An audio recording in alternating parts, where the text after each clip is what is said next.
Durante muchos siglos, Londres fue un lugar peligroso.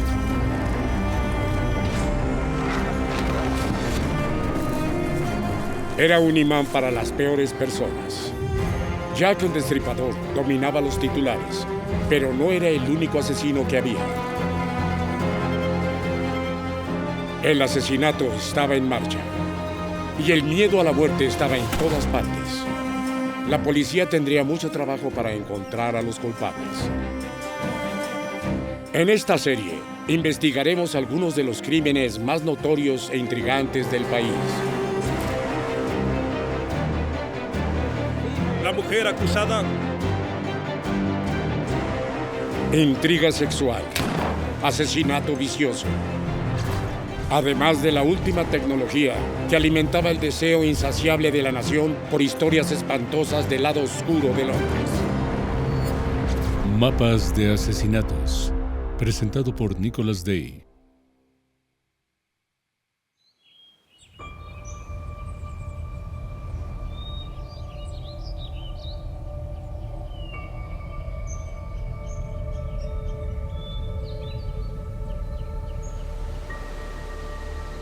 La historia del asesino del rompecabezas se centra en un arroyo en Escocia llamado Gardenholm Lane.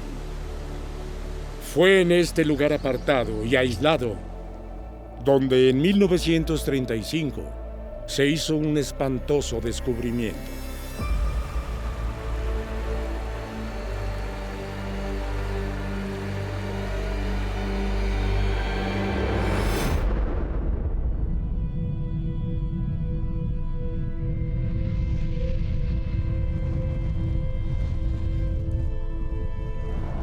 Pero la historia comienza en Lancaster, la capital del condado de Lancashire, situada en el noreste de Inglaterra. Lancaster. Tiene una larga y rica historia que se remonta a la época romana. Pero en la era moderna, el comercio textil, que era su principal fuente de ingresos en la década de 1930, había entrado en declive. Sin embargo, el pueblo todavía estaba poblado por una fuerte comunidad de clase trabajadora. Fue aquí donde el médico nacido en la India, Bob Roxton, instaló su consultorio médico en su hogar en el número 2 de Dalton Square. Era joven, inteligente y muy querido por la gente del pueblo. Los médicos generales eran pilares de la comunidad local antes de los días del Servicio Nacional de Salud. Los médicos cobraban por sus servicios y por los medicamentos que daban. Y según los informes, él era muy considerado, porque cuando la gente no podía pagar al médico, él no cobraba. Lancaster, con una fuerte comunidad de clase trabajadora, es lo que buscaba Roxton. Los pacientes de clase trabajadora van a estar agradecidos por un médico y no van a decir que sí, pero no eres un británico blanco. No te queremos.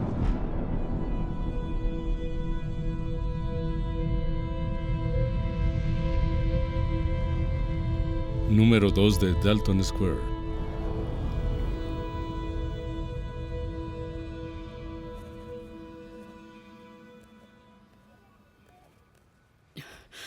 Lamento seguir molestándolo, doctor. Está muy bien. Herbert insistió. Siempre feliz de verla, señora Hampshire. 3 veces al día, con agua. Gracias. Por favor, no aceptaré ningún pago por... No, doctor, insisto.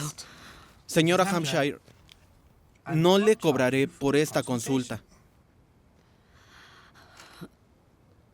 Gracias. Ahora, si su Herbert tiene más preocupaciones, lo que sea, quiero que venga a verme, ¿sí? Por supuesto. Recién esta mañana decíamos que no recordábamos cómo lo lográbamos antes de que usted llegara. Buen día, señora Hampshire.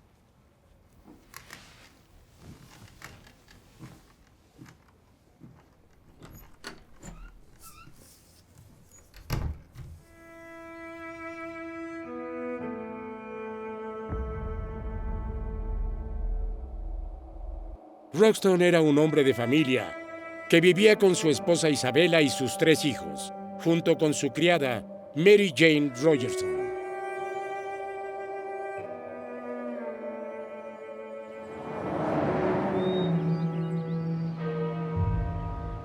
Buck e Isabella se conocieron en Edimburgo, donde él estudiaba para ser cirujano. Edimburgo en ese momento era reconocida por su excelencia en medicina. También fue líder mundial en investigación forense. Se dice que conoció a Isabella cuando ella trabajaba en un café en Edimburgo. Él parece haberse sentido instantáneamente atraído por ella. Y sospecho que ella también se sintió atraída por él. Los dos entablaron una relación y finalmente Isabella se convirtió en la esposa de Buck Roxton. Se establecieron como el doctor y la señora Buck Roxton durante al menos varios meses antes de que lograran juntar el dinero para comprar la casa con el consultorio en el 2 de Dalton Square, Lancaster.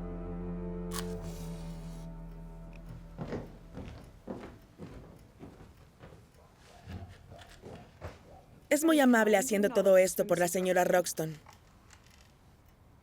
Con eso está bien, Mary. Subiré entonces. Iré a ver a los niños. Gracias.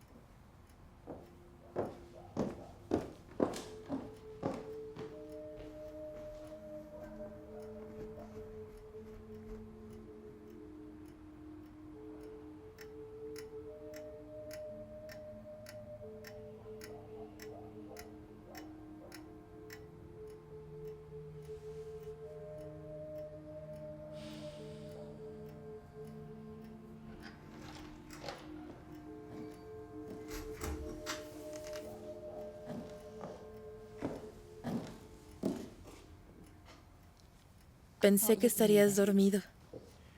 Hice la cena. Hay pan con mantequilla y pastel. Ya comí, amor. Zarzamoras guisadas. Es tarde. Ya sé que es tarde.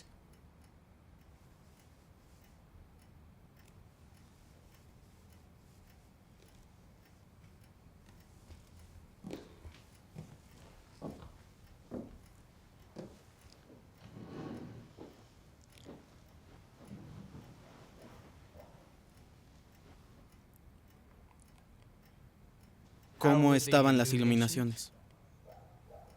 Hacía un poco de frío. Entonces Jenny quería hablar. Ya sabes cómo es ella. No quise que se hiciera tan tarde. Apenas te he visto esta semana. Ya estoy en casa.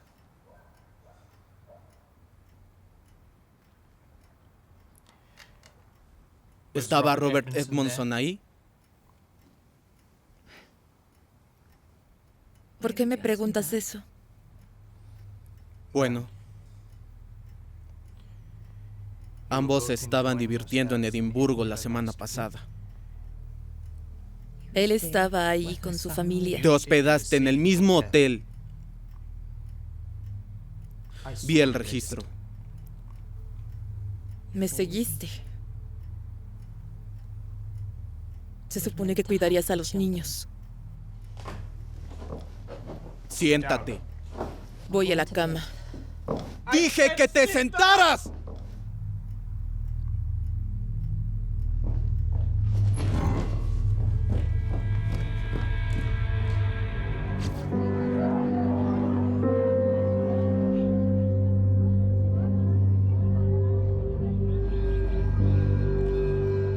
Buck Roxton nació como Bokhitar Hakim en Mumbai, entonces conocida como Bombay, en 1899. India en ese momento estaba bajo el gobierno británico. Era un país asolado por la pobreza y había sido testigo de una gran hambruna y brotes de peste y cólera. Él era de una comunidad muy unida que ponía un fuerte énfasis en una buena educación. Habría crecido aprendiendo inglés desde pequeño. Afortunadamente para Roxton, Era un chico brillante y académico, y se le animó a estudiar medicina. Tuvo un matrimonio arreglado, pero se dio cuenta de que su profesión podría ser su salida de la India. Fue aceptado en el servicio médico indio, y esto le permitió mudarse a Irak, antes de mudarse a Londres en 1926, donde fue dado de baja y decidió establecerse. Después de Londres, se mudó a Edimburgo para estudiar y ser miembro del Real Colegio de Cirujanos de Inglaterra. Cambió su nombre a Bob Hakim y finalmente a Bob Roxton. Era imposible rastrear a su familia y también a su esposa en la India, porque su afecto estaba en otra parte, o eso parecía. La vida entre Bob Roxton e Isabella no fue fácil. Había momentos en que Isabella realmente dejaría el hogar conyugal por un tiempo. Así que creo que probablemente se podría decir que su relación fue tormentosa. En una ocasión dijo que quien más castiga es quien más ama. Ciertamente castigó más o menos a Isabella. Parecen haber tenido numerosas peleas. Claro que ahora podríamos esperar que la policía interviniera para considerar si Isabella era o no una esposa maltratada, una esposa en peligro. No había nada de eso en los años de entreguerras.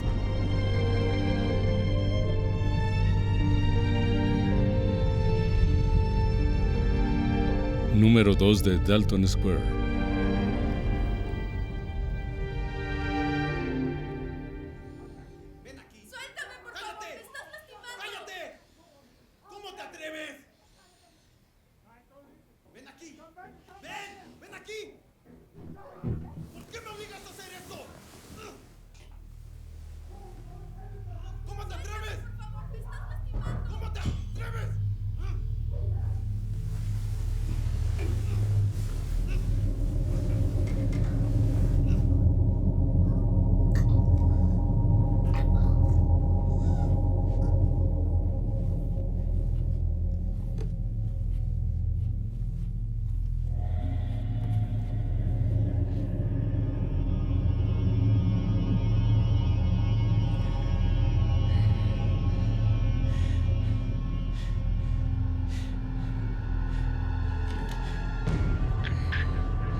Con sus hijos dormidos, a solo unos metros de distancia, Roxton había golpeado, apuñalado y estrangulado a Isabella. Matar a la niñera sería solo el primero de sus intentos desesperados por ocultar ese crimen. Golpeó a Mary hasta dejarla inconsciente antes de asfixiarla. Roxton había eliminado a un testigo y creado otro problema. Ahora tenía un segundo cuerpo del que deshacerse.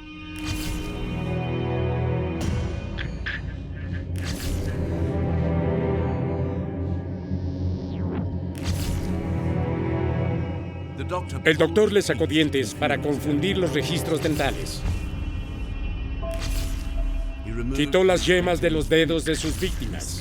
Les arrancó el cuero cabelludo. Les cortó los ojos, los labios, la nariz, las orejas y todas las demás marcas de identificación en sus cuerpos. Por supuesto, esto generó mucha sangre dentro de las instalaciones. Aparentemente, usó el baño como el punto en el que, de hecho, desmembró los cuerpos. Luego, trató las partes del cuerpo como trozos de carne. Los trató como un carnicero en esa etapa lo habría hecho. Y los enrolló en papel periódico.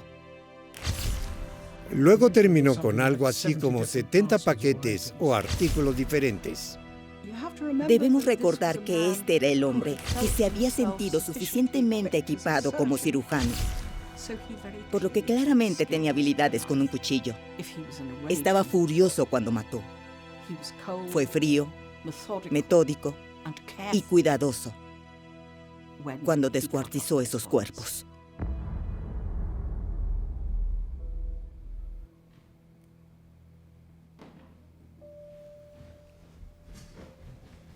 Gracias, señora Hampshire. Haré que vengan los decoradores mañana. Como ve, los necesitamos. ¿La señora Roxton no está en casa? No. En Blackpool todavía, con sus hermanas. Llevaba esto cuando me corté la mano. Creo que mi memoria está bastante estropeada, pero pienso que su Herbert y yo somos muy similares. Oh, no, doctor Roxton, eso es demasiado. Insisto. Ahora, el chaleco sobre todo está en mal estado. ¿Quiere que lo limpien? No, es lo menos que podemos hacer. Oh, qué material tan encantador. Ahora, ¿está segura de que se las arreglará con todo esto? Mary está de vacaciones. Oh, por supuesto. Ella trabaja muy duro. Es una buena chica. Tenía planeado hacerlo yo mismo, por supuesto, pero bueno, abriendo una lata de fruta... Debe tener más cuidado, doctor. Ahora, solo lléveme hacia el agua caliente y me pondré a trabajar. Las escaleras estaban sucias. Las alfombras empapadas en el patio. La señora Hampshire encontró alfombras, toallas y una camisa. Todo empapado en sangre. Se había intentado quemarlos. La señora Hampshire barría y fregaba. No pudo limpiar las alfombras. No pudo quitar la mancha amarilla sucia que rodeaba el baño. Pero no sospechó que fuera un crimen. No creo que pueda culpar a la señora Hampshire, que no estaba familiarizada con la casa, por no darse cuenta de que estaba ayudando a limpiar la escena del crimen. No pensarías en ello. Este era su médico. Los médicos no hacen cosas así. Debido a que ella no es su limpiadora habitual, no sabrá lo que está mal en la casa. O cosas como que el baño está descolorido. Ella no es algo que ella sepa. Doctor, ya debo irme. Doctor.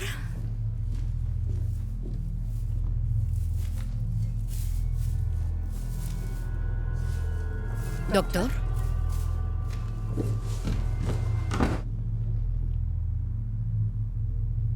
Me tengo que ir. Está bien, señora Hampshire. Gracias.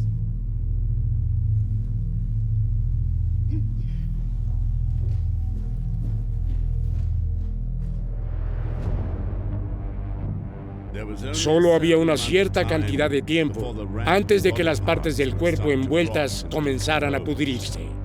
Con un hedor que no podía disimular fácilmente, Roxton tuvo que actuar rápido.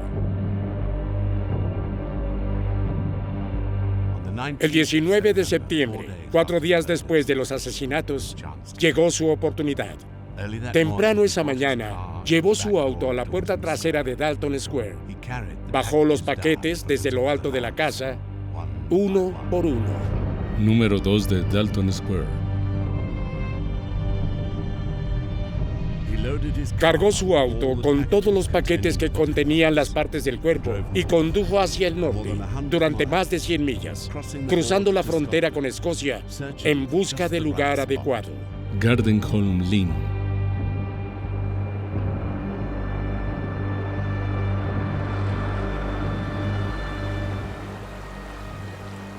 Llegó a un puente, en un lugar llamado Gardenholm Lane. Las condiciones no podrían ser más perfectas.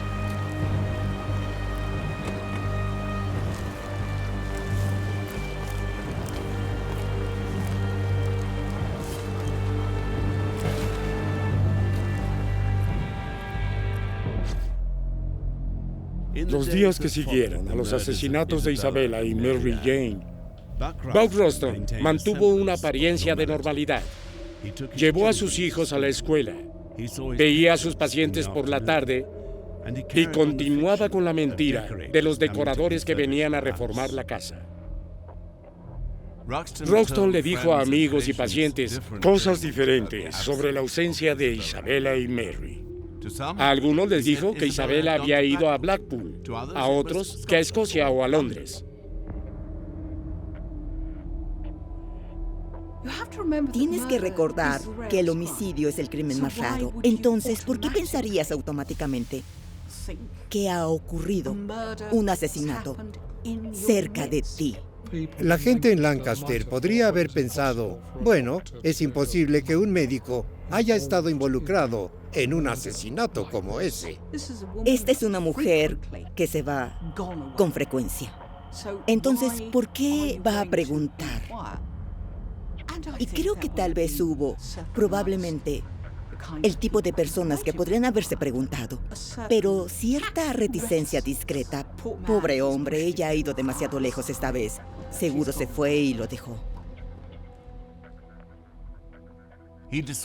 Disuadió a los preocupados padres de Mary de ir a la policía. Afirmó que la joven estaba embarazada, o se había fugado con el chico de la lavandería, o que ella e Isabella le habían robado antes de huir juntas. Las acciones de Roxton fueron difíciles de entender. Aparentemente, actuando sin pensar, fue él mismo a la policía y explicó que su esposa y su sirvienta habían desaparecido. Siguió molestando al jefe de policía de Lancaster sobre lo que estaba pasando, preguntándole si las habían encontrado, y se presentó como la víctima, un hombre que había sido dejado por su esposa. Estaba entre la histeria y las fantasías salvajes. Quiero decir, emocionalmente estaba completamente fuera de control. Aunque su comportamiento errático continuó, Roxton debe haberse sentido seguro al saber que había despachado a las partes del cuerpo en el torrente embravecido de Garden Home Lane. Seguramente a estas alturas se estaban mezclando con los otros restos flotantes y desechos en el Atlántico Norte. Sin embargo, Roxton no sabía que la noche en que arrojó los bultos sobre el puente, una tormenta reciente había provocado que las aguas del barranco crecieran y fluyeran furiosamente. Pero tan rápido como subieron las aguas, pronto desaparecieron. Los paquetes quedaron esparcidos por los bancos, esperando ser encontrados. En la mañana del 29 de septiembre de 1935, una mujer joven que caminaba en Garden Home Lane vio algo. Mirando por encima del mirador hacia el barranco de abajo, vio un bulto arrastrado por el agua. El paquete se había partido y su contenido se había derramado sobre las rocas. Era un brazo humano. La policía fue alertada, el barranco registrado, más paquetes fueron encontrados y también más partes de cuerpos. Faltaban todas las marcas de identificación. Se eliminaron. No tenían idea de quiénes eran las víctimas o cuántas eran, y evidentemente no tenían pistas sobre el asesino. El descubrimiento pronto apareció en los periódicos, pero como la policía no sabía nada, se dejó que la prensa creara historias a partir de muy poca evidencia comprobable. Esto le permitiría a Roxton pensar que se había salido con la suya, con el asesinato perfecto.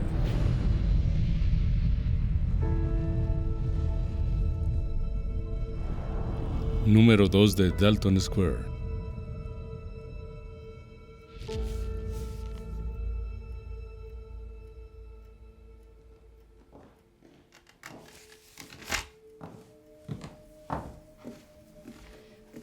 Aquí tiene, doctor. Gracias, señora Hampshire. Por favor, siéntese.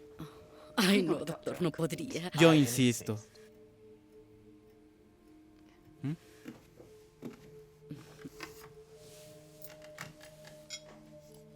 Huele delicioso.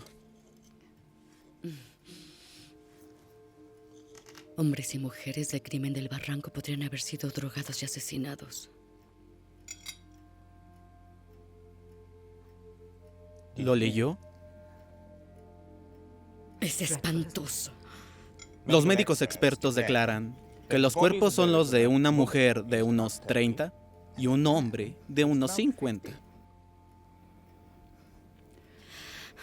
¿Qué tipo de persona quitaría la piel de la gente de esa manera? Viéndolo como médico, es solo carne. Tienes que seguir diciéndote eso.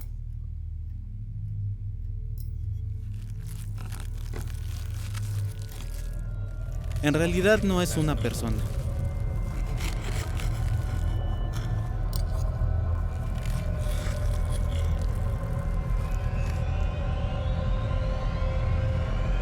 Señora Hampshire, ¿Sí? ¿está todo bien? Sí, me disculpa, doctor. Olvidé por completo que necesito ver a Herbert. Por supuesto. Dele mis saludos.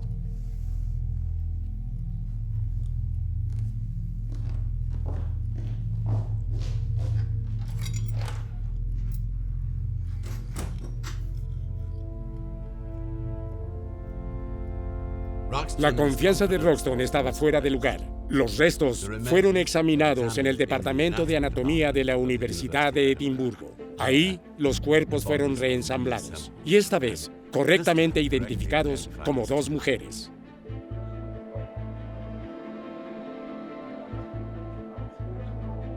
Hoy, el ADN nos da la respuesta, que claramente no existía en la década de 1930. De hecho, incluso identificar la sangre como humana era difícil.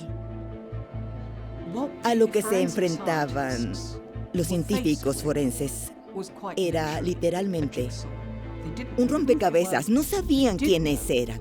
Sí sabían que era una mujer de unos 40 años. La otra era una mujer en su adolescencia o principios de los 20. Otra cosa de la que dieron cuenta el patólogo y el experto médico fue que no habían sido cortados con una hacha o una sierra. Cada parte había sido desarticulada y eso no hubiera sido posible a menos que alguien hubiera tenido conocimientos médicos.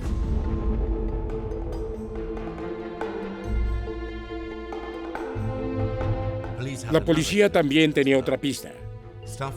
Metido en un paquete había una edición del periódico Sunday Graphic de 2 semanas antes. Fue una edición especial, vendida en una sola parte del país, las ciudades y pueblos de los alrededores de Lancaster.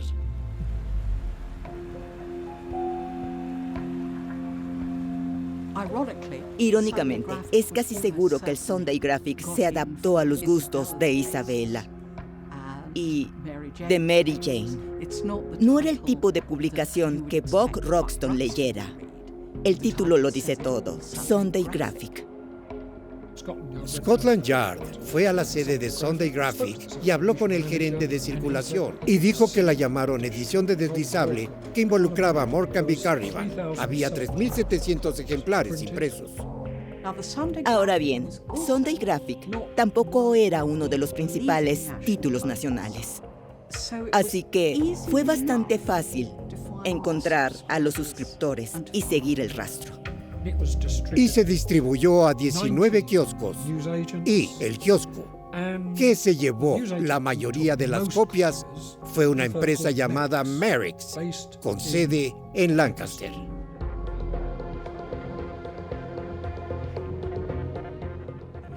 Fue ahí donde la policía centró su investigación y pronto se enteraron de las desapariciones de Isabella Roxton y la niñera, ya que los padres de Mary finalmente habían denunciado a su hija desaparecida. Luego identificaron una blusa encontrada con los restos como una de Mary. Los mamelucos de lana que se encontraron envueltos alrededor de una de las cabezas pronto fueron rastreados hasta la casa de Roxton.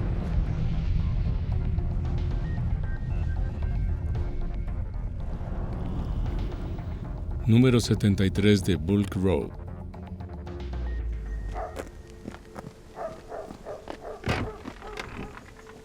Señora Hampshire. Señora Hampshire. Doctor Roxton. El traje, señora Hampshire. ¿Y mi traje? ¿Aún lo tiene? Está arriba. ¿Y qué ha hecho con él? Bueno, tenía razón. ¿Qué ha hecho con él? Lo he limpiado. Aún lo tiene. Hagamos algo con él. ¿Qué quiere decir? Haga algo, deshágase de él. Quémelo. Quémelo. ¿Quemarlo? Debe quemarlo, ¿sí? Señora Hampshire, debe quemarlo. Prométame que lo quemará, ¿sí? Está bien.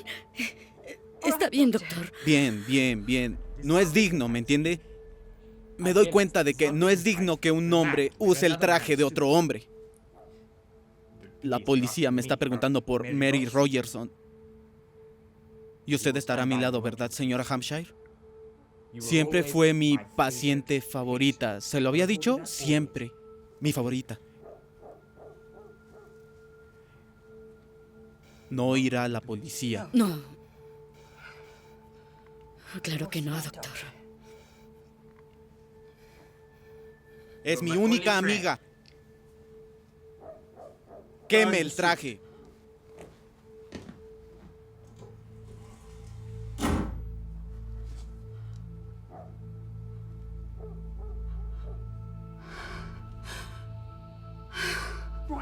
Desde el principio, sabiendo lo que han visto y sabiendo lo que observaron, él es el sospechoso número 1. El caso, en mi opinión, es un gran ejemplo del trabajo realmente minucioso y detallado de los expertos, pero también de los demás profesionales involucrados en la investigación. Era ampliamente conocido que la señora Roxton había desaparecido. Al igual que Mary Jane Rogerson, de repente la desaparición se vuelve extremadamente siniestra. Buck Roston se dio cuenta de que su arresto sería inevitable e hizo todo lo posible para protestar por su inocencia. La policía estaba reuniendo más y más pruebas, todas las cuales apuntaban a Roxton.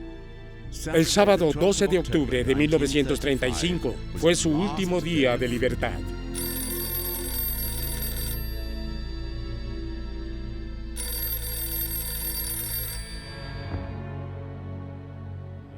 El asesinato es fácil.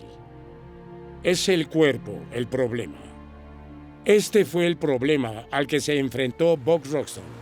Los pequeños errores que cometió fueron suficientes para que toda su historia comenzara a desmoronarse.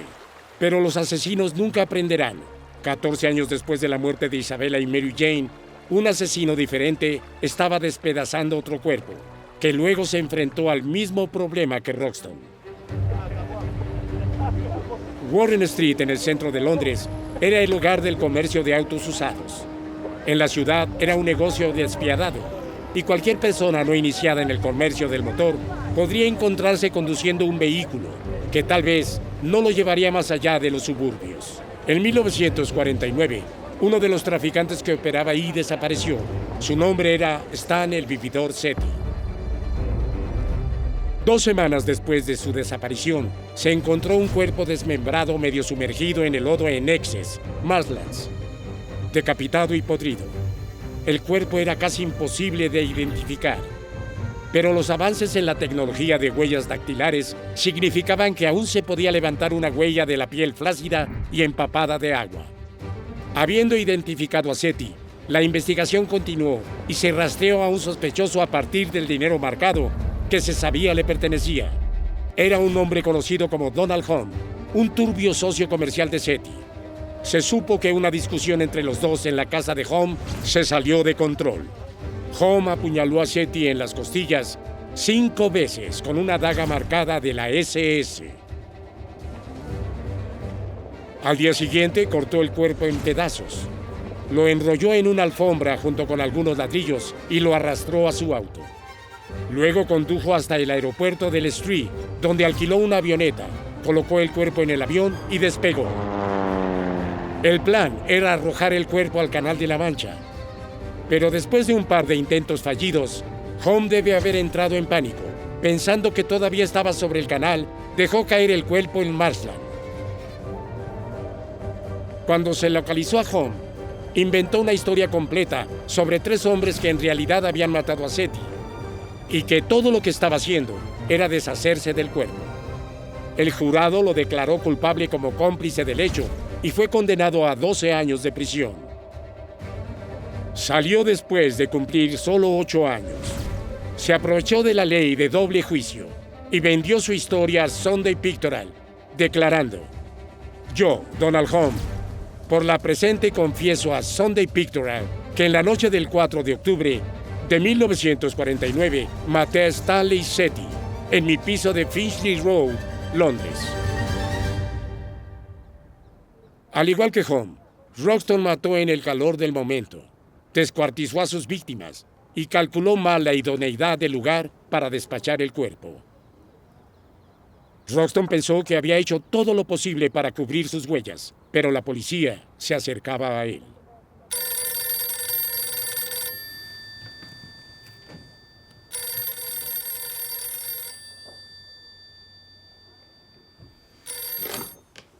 Doctor Roxton. Buenas tardes, doctor. Soy el capitán Van. Sí, capitán. Sí, por supuesto. Solo estaba tratando con un paciente. Lo siento. ¿Cómo está? ¿Ha habido novedades? No. Bueno, esperaba que pudiera ayudarnos más. ¿Puede venir? ¿A la comisaría? Esta tarde. Tengo algunas citas en realidad. Varias. ¿Entonces esta noche? Trabajo hasta muy tarde. Nosotros también. ¿9:30? ¿A las 9:30? Sí. Eso estará bien. Le enviaré un auto.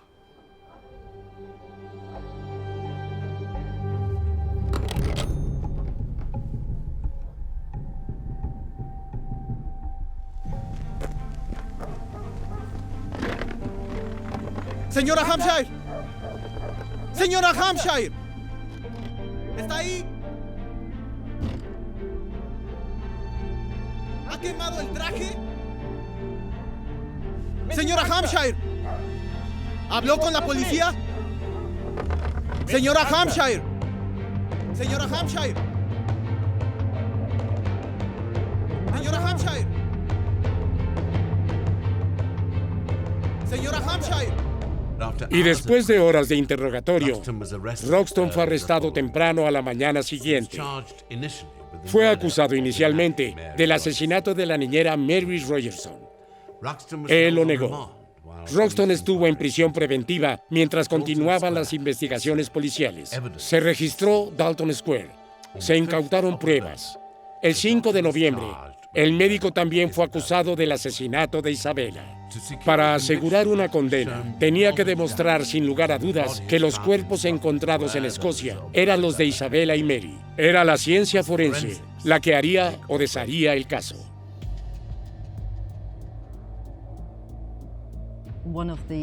Una de las características más convincentes es hasta qué punto llegaron los expertos para identificar a estas mujeres. Era extraordinariamente complejo y detallado.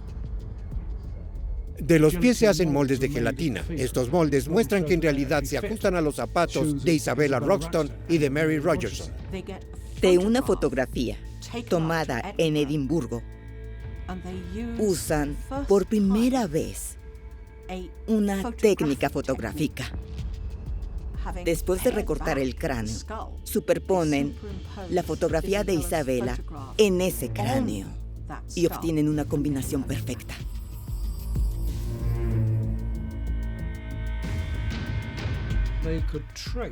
Pudieron rastrear el perfil de los huesos del cráneo, que coincidía completamente con los rasgos faciales que se le tomaron en la vida real.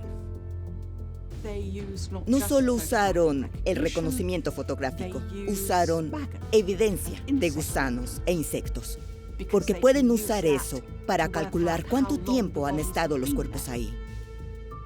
Cuando tenemos un cadáver, los insectos se posan sobre ese cuerpo en determinados periodos de tiempo. Por lo tanto, un entomólogo forense observará las muestras de todos los diferentes insectos alrededor de un cuerpo y verá en qué etapa de desarrollo se encuentran para poder establecer un intervalo de tiempo potencial entre el momento en que estos insectos aterrizaron en el cuerpo y el momento en que el cuerpo fue encontrado. Si solo hubiera sido una cosa, le habría resultado difícil convencer al jurado. Entonces, se utilizan todos estos pequeños fragmentos de análisis forense de vanguardia.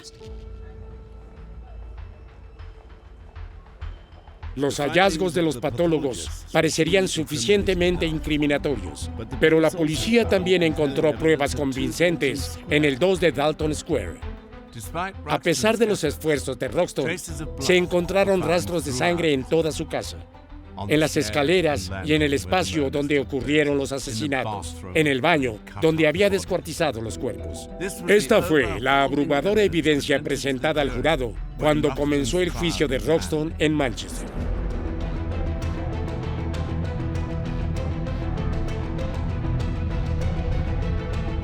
Tribunales de Manchester. La evidencia forense fue realmente importante para asegurar la condena, sobre todo porque fue muy importante para identificar quiénes eran las dos víctimas. y por lo tanto vincularlas con el Dr. Roxton. Tal vez esperaba que nunca los encontraran y ciertamente si los encontraban no serían identificados. Simplemente enfatiza cuán increíble fue el trabajo realizado por todos los profesionales involucrados para obtener esa identificación. Entonces era tecnología de punta. Y es algo que Buck Roxton no podría haber esperado ni anticipado. A pesar de todo el conocimiento médico que exhibió Buck Roxton, al desmembrar los cuerpos, fue llevado ante la justicia por el máximo conocimiento médico de los expertos médicos de Edimburgo. Buck Roxton siguió negando los cargos y mantuvo su inocencia durante todo el juicio. Pero con el testimonio de la señora Hampshire y la evidencia de otros testigos y expertos forenses, el caso era demasiado fuerte. Y después de 11 días de evidencia, el jurado lo encontró culpable. Roxton fue condenado a muerte y ahorcado en la prisión de Manchester el 12 de mayo de 1936. Las multitudes se reunieron esperando noticias de la muerte de Roxton, pero también hubo protestas, no contra la ejecución de Roxton en sí, sino contra la pena de muerte como forma legítima de castigo. Días después, un periódico publicó lo que afirmaba que era la confesión de Roxton, sellada en un sobre que se abriría solo en caso de su muerte. El médico escribió: maté a la señora Roxton en un ataque de cólera, porque pensé que había estado con un hombre. Estaba enojado en ese momento. Mary Rogerson estaba presente cuando pasó y tuve que matarla. Todas las pretensiones, todas las mentiras fueron eliminadas por fin. Detrás del rompecabezas forense y la sensación periodística, había una historia familiar de un abusador celoso y controlador que destruyó lo que decía amar.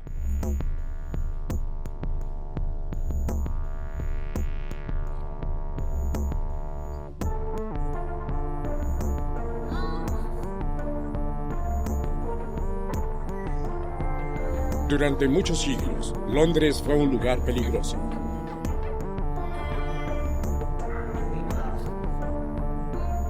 Era un imán para las peores personas. Jack el Destripador dominaba los titulares, pero no era el único asesino que había. El asesinato estaba en marcha, y el miedo a la muerte estaba en todas partes. La policía tendría mucho trabajo para encontrar a los culpables. En esta serie, investigaremos algunos de los crímenes más notorios e intrigantes del país. La mujer acusada. Intriga sexual, asesinato vicioso.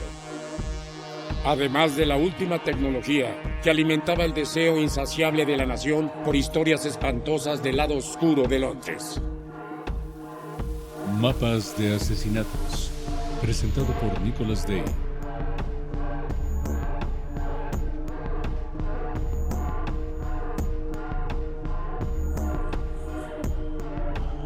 ¡Alto! ¡Policía! ¡Alto! ¡Alto! ¡Espera! ¡Alto! ¡Oye! ¡Policía! ¡Oye! ¡Alto! ¡Detente!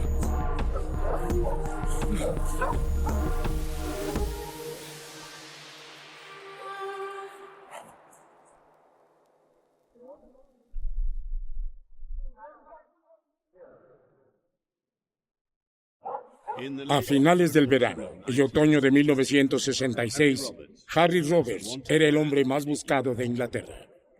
Había asesinado a sus 3 víctimas en una calle suburbana en Londres a plena luz del día. La persecución para encontrarlo fue una de las más grandes en la historia británica.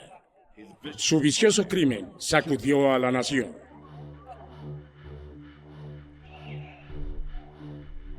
Inglaterra estaba celebrando una victoria histórica en la Copa del Mundo, pero fuera del campo de fútbol, el país estaba en problemas. El ministro reformador del Interior, Roy Jenkins, esperaba construir lo que llamó una sociedad civilizada.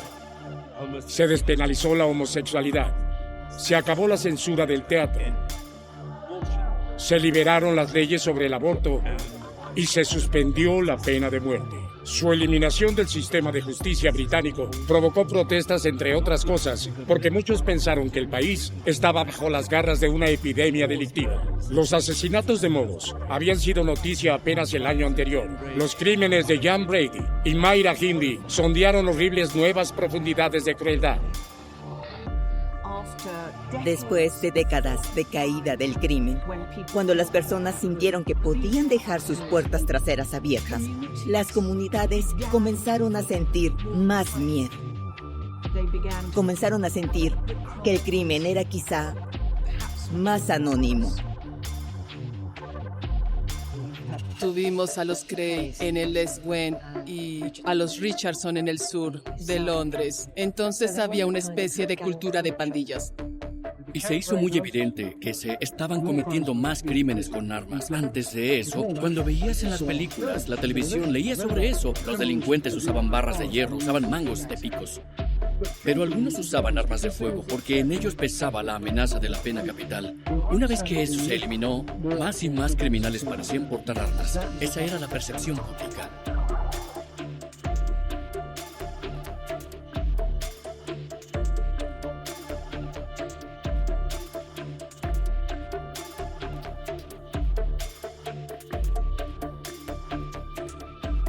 Thorley.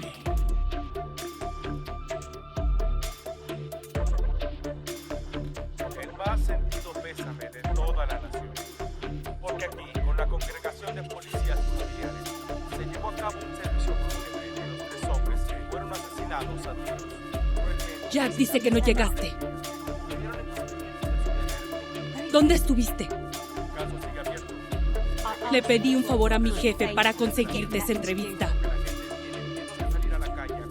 ¿Te has preguntado cómo me hace ver eso? No me sentía bien.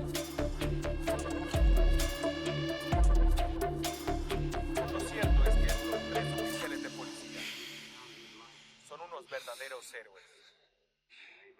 Murieron por nosotros.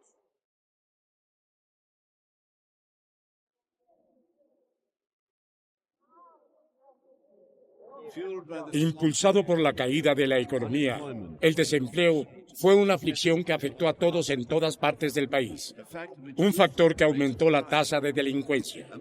En medio de esta ruptura de la ley y el orden y esta terrible crisis social, los crímenes de Harry Roberts tocaron una fibra sensible, ya que sus 3 víctimas eran policías. Jeffrey Fox tenía 41 años, Christopher Head, 30, y David Wombwell, solo 25. Eran colegas en la estación de policía de Shepherd's Bush, en el oeste de Londres.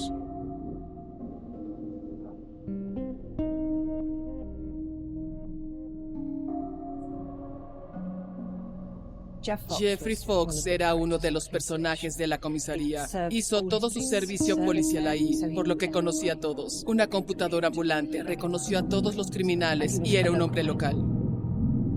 Chris Head era de Devon. No lo conocía muy bien porque acababa de llegar de Hammersmith, pero era una persona agradable. Dave Wombwell era un hombre mucho más joven y también era detective temporal. Así que había sido seleccionado para eso. Un joven inteligente, afable y realmente agradable. En la mañana del 12 de agosto de 1966, los 3 hombres se reportaron a su turno con normalidad. Fox era el conductor, Head vigilaba cualquier cosa sospechosa y Wombwell era el operador responsable del registro y la radio del automóvil. Poco después de las 3 de la tarde, vieron algo. Un Vanguard State Standard en mal estado. Su pintura estaba rayada. Su tubo de escape colgaba suelto. Adentro había 3 hombres. Se desconoce por qué los policías decidieron seguir a Harry Roberts y a sus compañeros. Quizá les llamó la atención el auto destartalado. Tal vez reconocieron a uno de los hombres adentro. O tal vez fue solo un instinto para los problemas. A unos cientos de pies de la calle Braybrook se encuentra la prisión de Walwood Scrubs. A veces los delincuentes se las arreglaban para poner trampas a las afueras o en el perímetro de las prisiones. Con frecuencia se podían observar autos estacionados a un costado de las prisiones para un escape rápido. Se percibían reportes de actividad sospechosa en el área. Si lo pienso como oficial de policía, diría que ese lugar, junto a la prisión, un viejo vehículo Vanguard estándar, 3 hombres. 3 hombres. Las 3 de la tarde en un día soleado de verano. Es un escenario sospechoso.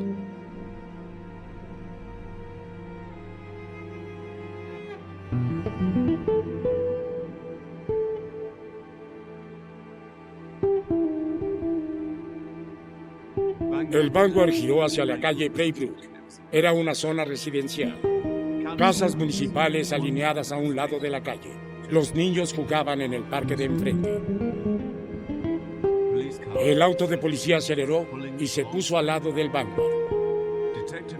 El sargento detective G bajó la ventanilla y le indicó al conductor que se detuviera. El Vanguard se detuvo ante el número 57. En cuestión de minutos, la neblina pacífica y cálida de esa tarde de verano sería perforada por disparos.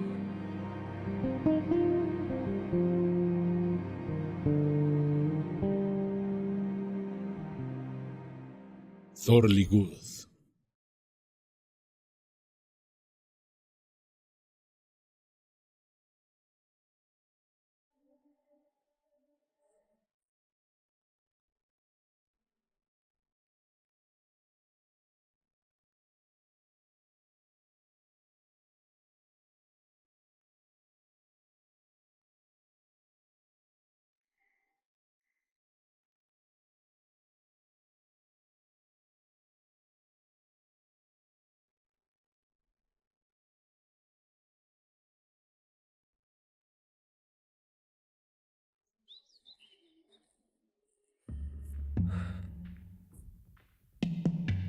El departamento de policía ha informado que el proceso sigue en marcha. La policía aún desea interrogar a Harry Roberts. La madre de Roberts está muy angustiada por esta situación y dio una declaración. Vamos a escucharla con atención. Te pido desde el fondo de mi corazón que salgas a la luz y te entregues. Te lo suplico, ¿Hola? hijo. Si haces una cita con la policía, yo iré contigo. Por favor, haz lo que te pido, antes de que haya más derramamiento de sangre. ¿Hay alguien ahí?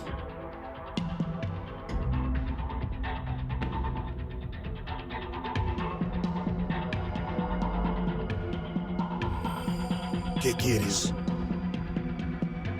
Oí la radio, yo estaba...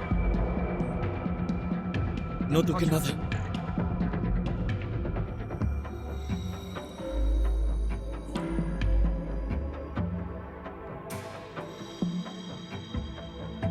No sabía que alguien vivía aquí. Vivo en el pueblo. En Thorley. ¿Acaso no me conoces? No conozco a mucha gente. En realidad solo somos mi madre y yo, y bueno, ella no está mucho por aquí, así que... ¿No lees los periódicos? Ni siquiera los miras. No miento. No puedo. ¿No puedes qué? Leer periódicos o lo que sea. No puedo leer.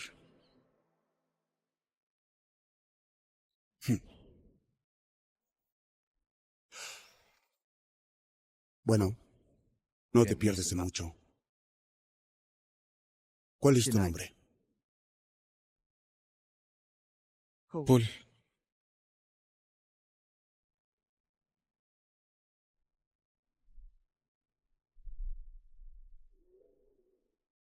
Roberts nació en Wanstead, Essex, en 1936.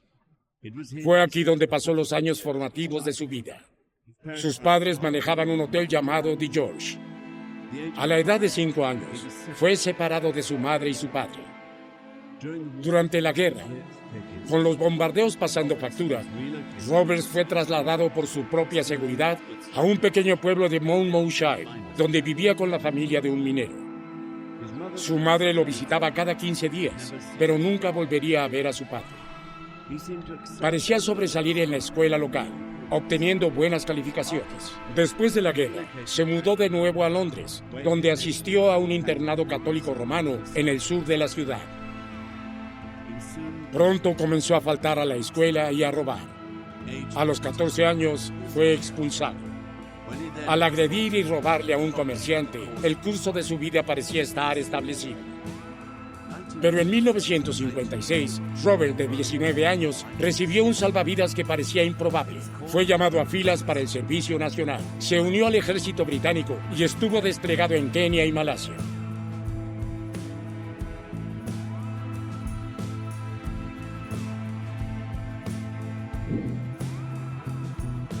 Había entrado en el ejército, se unió a la brigada de fusileros, prestó servicios en Malaya y era tirador.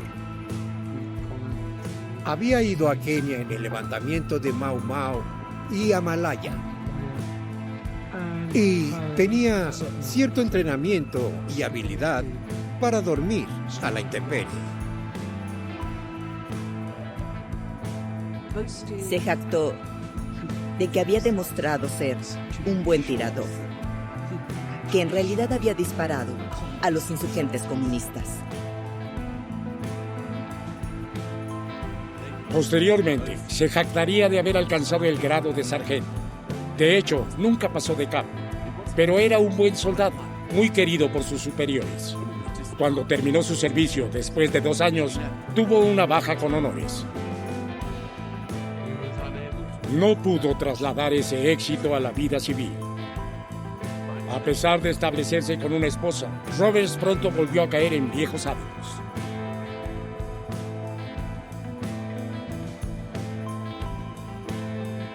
Sin duda, su esposa tenía la idea de que no era completamente recto y honesto, que tenía antecedentes penales. Entiendo por sus antecedentes que era un hombre violento o algo así, un hombre intimidante. Saltaba entre periodos de empleo. Parecía que no podía convencerse a sí mismo de seguir por el buen camino. Así que aceptaba trabajos de entrega y perdían pequeñas cosas aquí y allá.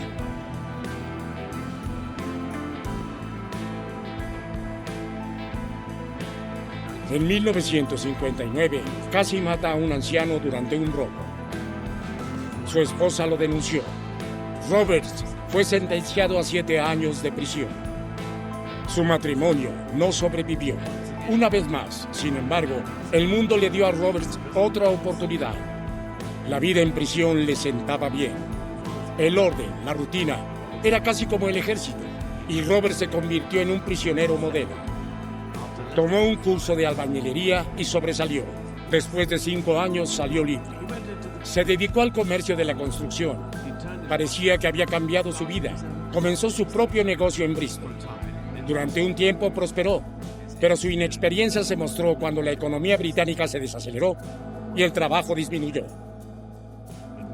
En marzo de 1966, Roberts abandonó Bristol y su negocio, y las deudas que había acumulado ahí rápidamente.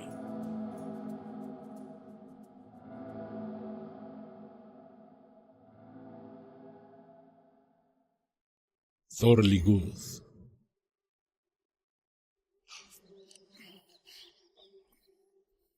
Eres un buen sujeto. Un chico estupendo. Mi papá dejó una alacena entera. Mamá no lo bebe, así que... Apuesto que tomaste 1 o 2 vasos cuando ella no estaba mirando. Tal vez.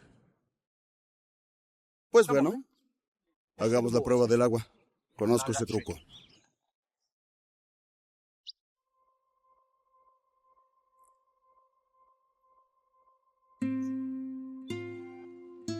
Salud.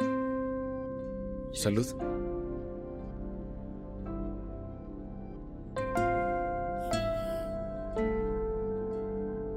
Entonces, ¿qué haces aquí? Soy un personaje, digamos, famoso en Londres. Lo juro. ¿Por qué? Autos, en su mayoría. Soy un maestro en eso. El caso es que hace un poco de calor. He estado avergonzando a los policías. Por eso te escondes. Eres un genio.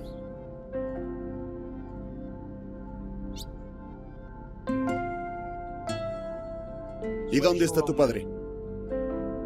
Se fue. Tal vez murió, por lo que sé. No lo extraño.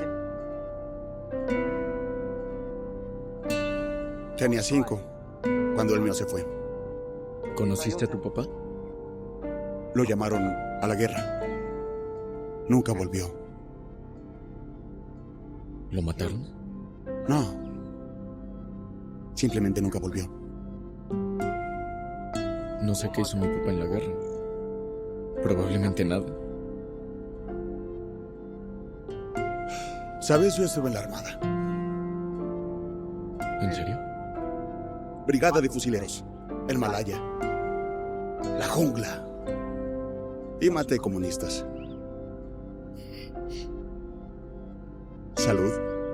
Salud.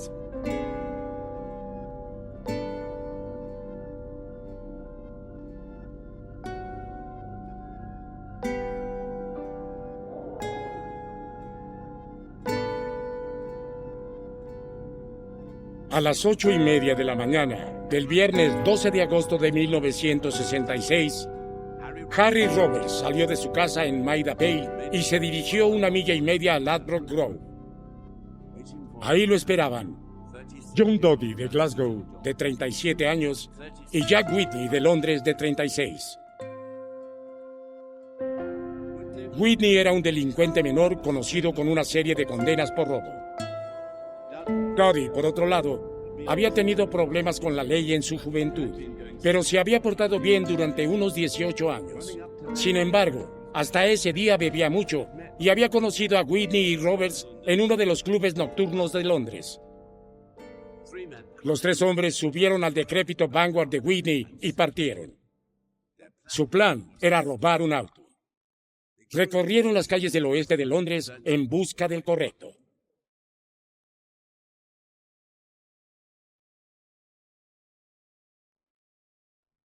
Ya tenían las matrículas falsas del auto. Estaban planeando hacer un robo, posiblemente un negocio o un cobrador de rentas, pero esa era la intención. Harry Roberts vestía traje porque iban a secuestrar un automóvil de pasajeros. Hubiera sido más creíble que alguien vestido de traje condujera ese tipo de auto. El Vanguard fue conducido por Whitney. Roberts era el pasajero en el frente y Doty estaba en la parte de atrás.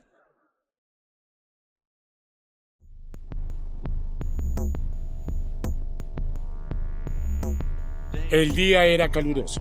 Dentro del Vanguard hacía aún más calor. Después de una mañana sin éxito, los 3 hombres se alegraron de pasar a almorzar en el bar Clay Pigeon en East Coast. Ahogaron su frustración con pintas de cerveza antes de volver a subir al auto hirviendo. Condujeron hacia el este, esta vez hacia el centro de Londres. Poco después de las 3 de la tarde, doblaron por la calle Braybrook en Shepherd's Bush. Allí, fueron interceptados por un auto de policía sin distintivos.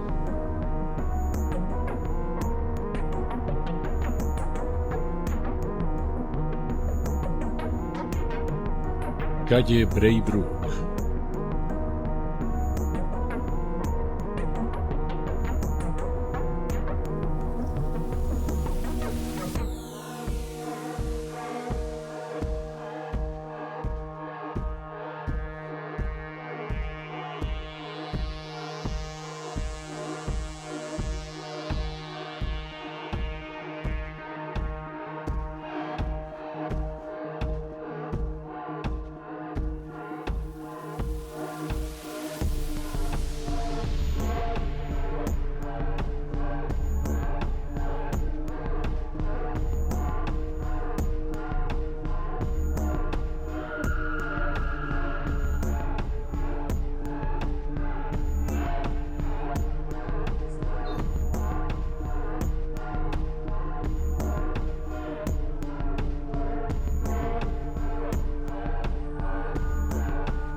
La policía de todo Londres pronto llegó a la escena. Fue pura suerte que los asesinos los evitaran. Encerraron el Vanguard en un arco ferroviario y se preguntaron qué diablos iban a hacer.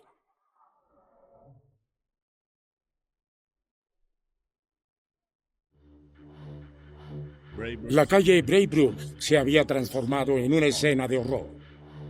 Y tan pronto como llegó la policía, también lo hizo el público, tratando de echar un vistazo a lo que estaba pasando, ansioso por entender qué tipo de incidente podría merecer tal atención. Los equipos forenses siguieron, se tomaron huellas, muestras de sangre, fotografías. Los testigos prestaron declaración y los cuerpos de los 3 policías fueron cubiertos y finalmente retirados. A medida que se corrió la voz, hubo una conmoción tangible dentro de la comunidad policial. Todos los recursos se utilizaron en la persecución de los culpables.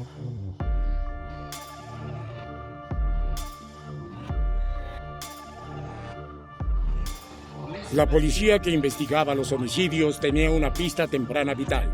Un testigo atento había notado la matrícula del auto que se alejaba a toda velocidad del lugar. PGT 726. La policía comenzó a buscar al dueño. En ese momento no había una computadora nacional de la policía. Tenían que ir al ayuntamiento. Este fue absolutamente el peor momento de la semana para que sucediera algo así. Es la tarde de un viernes, se acerca el fin de semana. Estaba fuera de horario, por lo que tuvieron que llamar a alguien para que abriera los registros y averiguara quién era el dueño registrado del Vanguard Standard. El registro oficial no estaba actualizado, por lo que el vehículo tuvo que ser rastreado venta por venta, dueño a dueño. Y ese rastro terminó en la planta baja de Jack Whitney. Solo habían pasado 6 horas desde el tiroteo cuando Whitney fue interrogado. Al principio mintió y le dijo a la policía que había vendido el auto ese viernes y que no tenía nada que ver con los homicidios. Pero la policía rápidamente encontró fallas en su coartada. Cuando se dio cuenta de la gravedad de su situación, Whitney cambió su versión, les contó lo que realmente había sucedido y les dio los nombres de sus cómplices.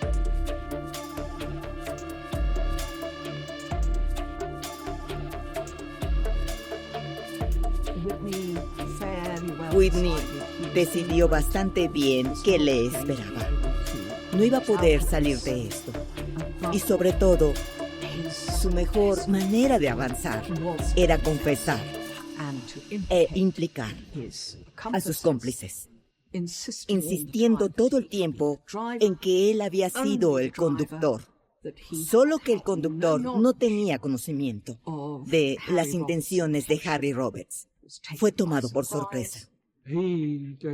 Dio testimonio contra los otros 2 sobre la base de que su papel no había sido tan serio. John Doty fue arrestado. En los días posteriores al tiroteo, se había dirigido al norte hacia su Glasgow natal. Fue cuando se difundió la noticia de su participación. Fue entregado a la policía y arrestado. Para el miércoles 17 de agosto, se había encontrado a 2 de los 3 hombres buscados en relación con la masacre en Shepherd's Bush.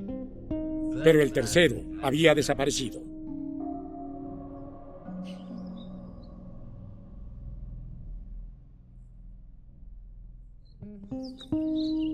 Mira, estás en el periódico.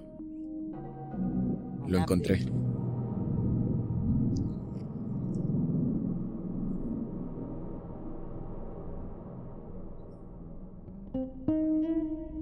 ¿Alguien habla de eso? No. ¿Qué es lo que dice? Nada nuevo.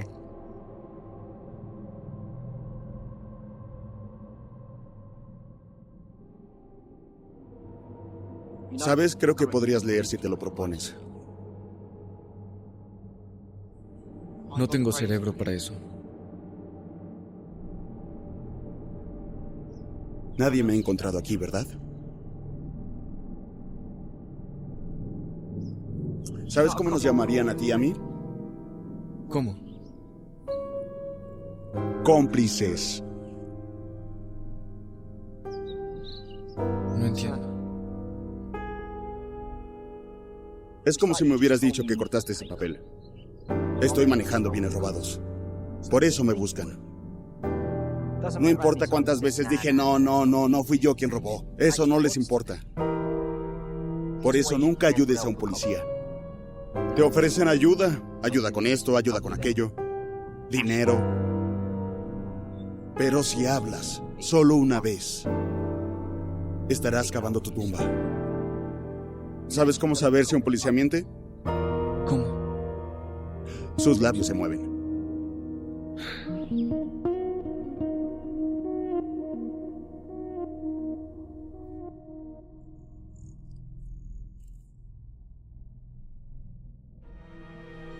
¿En serio?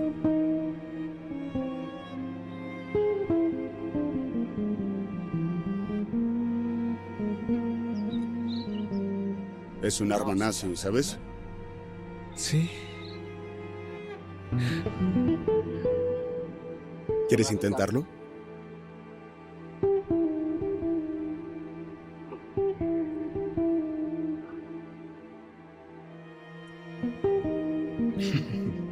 ¿Sabes qué? Creo que lo tienes, niño. ¿Sí? Casi tan bueno como yo. ¿Cómo te gustaría hacer dinero?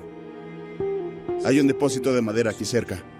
¿Madera? ¿Como madera? Sí, lo vi la otra noche. Tiene estas máquinas que sirven café y chocolate. ¿Sí? ¿Sabes de qué hablo? Solía trabajar en lugares así, no los vacían por siglos. Abre la cerradura y sale el efectivo. Podrían regalarlo. Debería irme a casa. Mi mamá terminará su turno pronto. Correcto. No queremos molestar a mami. ¿No hay guardias o algo así? No, hay un idiota que asoma la cabeza cada hora, pero ya nos habremos ido para entonces. Será divertido, lo prometo.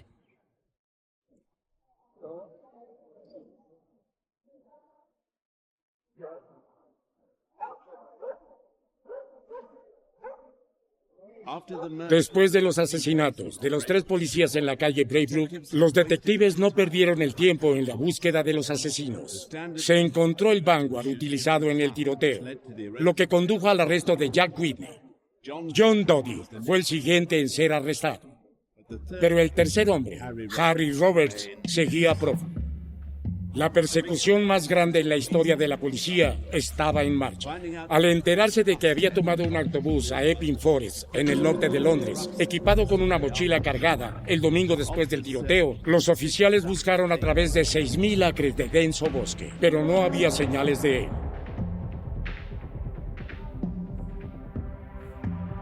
Harry Roberts no tiene intención de ser capturado y comenzó lo que se ha convertido en la persecución más larga en la historia policial inglesa. Decidió vivir a la intemperie, comprar algunos equipos y adentrarse en la tierra porque estaba acostumbrado a vivir a la intemperie después de haber estado en Malaya. Su plan era pasar desapercibido el tiempo suficiente para que la gente dejara de buscarlo y se rindiera. Luego emergerá tratando de cambiar su apariencia, intentando escapar. Lo he visto aquí, allá y en todas partes. Lo vieron en aviones, lo vieron en botes, por todos lados. Pero esto es lo que normalmente sucede cuando la policía se inunda con información. Obviamente se siguió cada pista y por supuesto probablemente los bajos fondos también estaban un poco frustrados que la policía los habría entregado en busca de información. En los primeros días, por supuesto, la atención de los medios fue muy intensa. Y luego siguieron los arrestos y los acontecimientos. Y luego, durante casi 3 meses, esa misma cobertura mediática no se pudo mantener. Estuvo en silencio mucho tiempo, pero no significaba que se detuviera. Se desconocía si fue la necesidad de la codicia lo que hizo que Roberts decidiera irrumpir en una fábrica cercana, pero había logrado convencer a un joven local del área para que lo ayudara.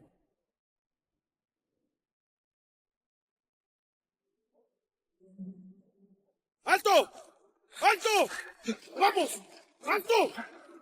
¡Oye! ¡Policía! ¡Oye! ¡Alto! ¡Hey! ¡Detente! ¡Oye! ¡Alto!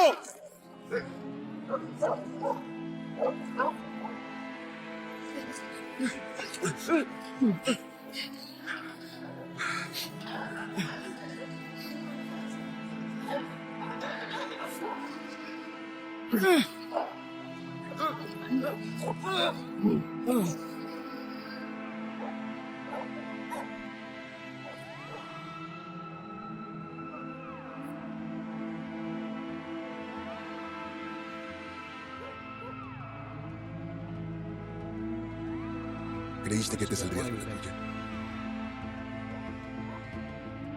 Lástima que tu amigo te haya perdido en la oscuridad, especialmente porque llevaba el dinero.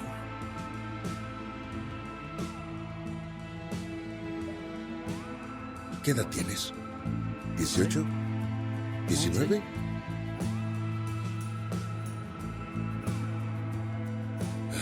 No estás atento. No tengo hambre. ¿Dónde se esconde?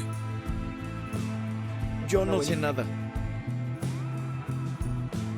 No tienes idea de quién estabas ayudando, ¿verdad?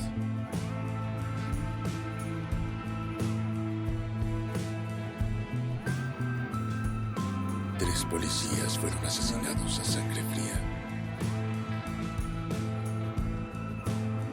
Tu amigo fue el que apretó el gatillo. Le disparó a uno justo en el yugular. Solo déjame en paz.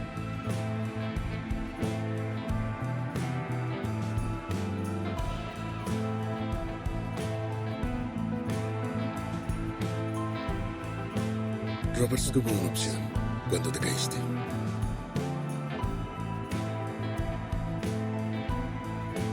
Te dejo.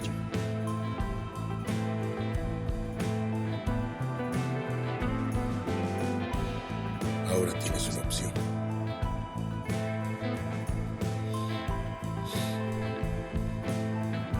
Llévanos con él.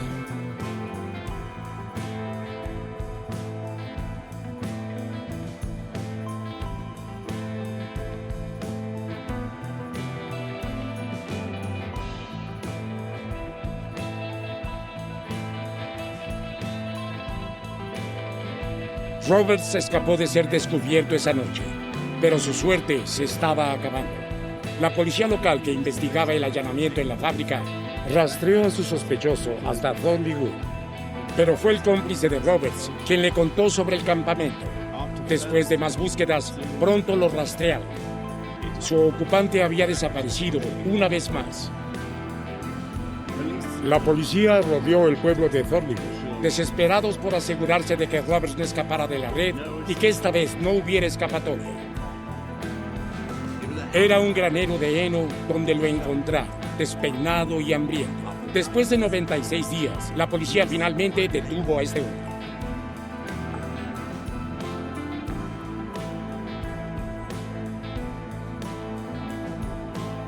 Estaba en un saco de dormir en un granero y tenía el arma con la que había cometido el crimen y solo dijo que iría en silencio. No era muy glamoroso, no fue un tiroteo, no fue capturado, resistiendo el arresto en un resplandor de gloria. Estaba eufórico, estaba muy contento.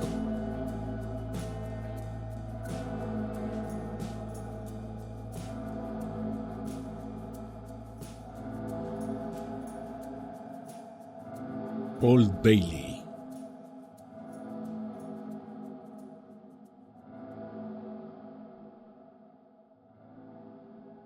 El juicio había comenzado para Jack Whitney y John Doty, pero se suspendió una vez que la policía encontró a Roberts.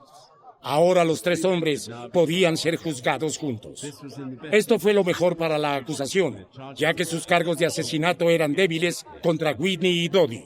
Whitney nunca había disparado un arma, y Doty solo había matado a uno. Pero con Roberts en la mezcla, se podía armar toda la historia de los tres hombres que salieron ese caluroso día de agosto con un propósito común. Su juicio comenzó en Old Bailey el 12 de diciembre de 1966. John Whitney en realidad no apretó el gatillo, pero salió planeando un robo en el que él sabía que iban a usar armas de fuego y sabía que alguien podría recibir un disparo y podría morir como resultado.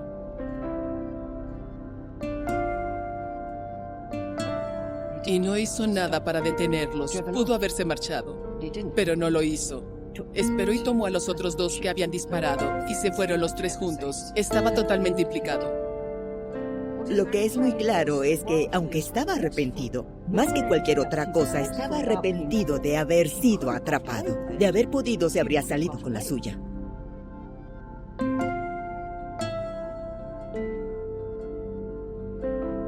Fueron declarados culpables, pero su sentencia de cadena perpetua reavivó el debate sobre la pena capital. El público estaba a favor de la pena capital y sin duda se habría alegrado de verlos a los tres ir a la horca. Las muertes de Fox, Head y Woodward fueron interpretadas por la policía y por la comunidad en general como profundamente impactantes. No debieron pasar. Si el momento de estas cosas hubiera sido diferente, no hay duda de que los tres habrían sido ejecutados. Si el ministro del Interior hubiera vacilado, aunque sea un poco, pudo haber una revisión. Pero no lo hizo. Él, apoyado por sus compañeros diputados, se apegó a lo que creían que era un principio moral sólido.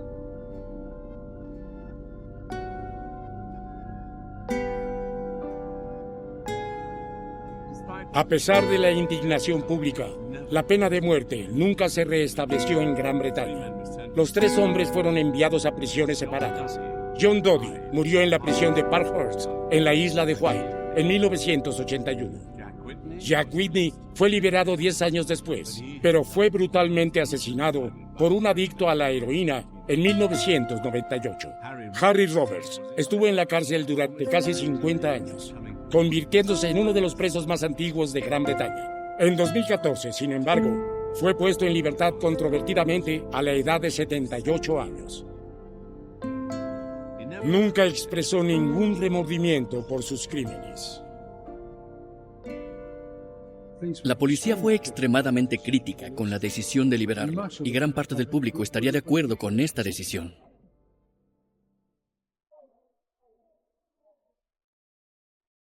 En general, la gente pensaba que no había aprendido nada. Él no era de ninguna manera un hombre diferente. Todos los años, 3 o 4 de nosotros bebíamos una copa a la memoria de nuestros compañeros el 12 de agosto. Yo todavía lo hago. Tuvo un gran impacto en la policía. Nunca fue olvidado. Nunca fue perdonado.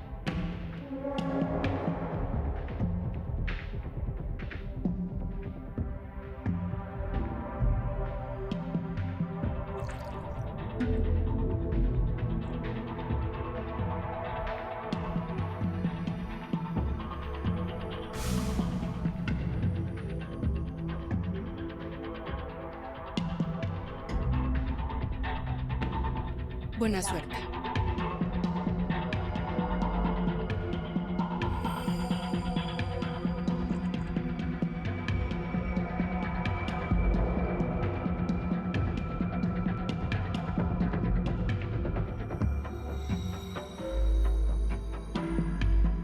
Las muertes de Jeffrey Fox, Christopher Head y David Woodward provocaron una avalancha de donaciones. El dinero recaudado condujo a la creación de Police Dependence Trust, una organización benéfica que apoya a las familias de los oficiales muertos o heridos en el servicio. Su trabajo continúa hasta el día de hoy.